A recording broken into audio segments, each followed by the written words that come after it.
بسم اللہ الرحمن الرحیم۔ السلام علیکم۔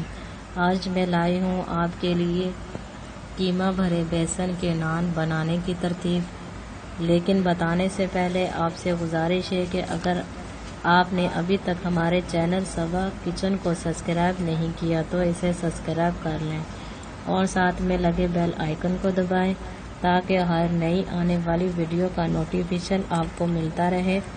آئیے سب سے پہلے بتاتی ہوں اس کی اجزاء۔ بیسن 2 پیالی، سادہ آٹا آدھی پیالی، بھنا ہوا قیمہ 1 پیالی، خشک خمیرہ 1 کھانے کا چمچ، چینی 1 چائے کا چمچ، نمک حسب ذائقہ، پیاز 2 عدد درمیانی، کٹی ہوئی لال مرچ 1 کھانے کا چمچ،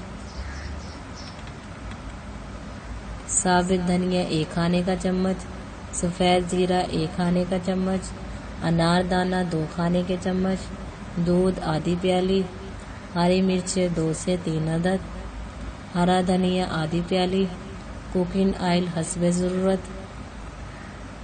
اب میں تیار کرنے کی ترتیب بتاتی ہوں۔ خمیرے کو بڑے پیالے میں ڈال کر اس میں چینی، نیم گرم دودھ اور سادہ آٹا ملائیں اور ڈھک کر گرم جگہ پر رکھ دیں۔ بیسن میں 2 کھانے کے چمچ کوکنگ آئل، نمک، چاپ کی ہوئی پیاز، بھنا کٹا دھنیا، زیرہ، لال مرچ پیسی ہوئی، انار دانہ، باریک کٹی ہوئی ہری مرچیں اور ہرا دھنیا ملائیں۔ پھر اس میں خمیرہ والا مکسچر ڈال کر اچھی طرح ملائیں اور حسب ضرورت نیم گرم پانی سے نرم گوندھ لیں۔ دوبارہ سے ڈھک کر گرم جگہ پر رکھ دیں۔ پھر پیڑے بنا کر ان کے درمیان میں 2 کھانے کے چمچ بھنا ہوا قیمہ رکھ کر بند کر دیں۔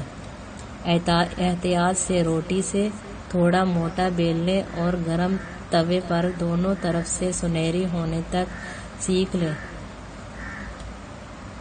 توے سے اتارتے ہوئے کوکنگ آئل لگائیں۔ مزیدار قیمہ بھرے بیسن کے نان تیار ہے۔ مزید اچھی ویڈیو دیکھنے کے لیے ہمارے چینل کو سبسکرائب کریں اور ویڈیو اچھی لگے تو اسے لائک اور شیئر کریں۔ شکریہ۔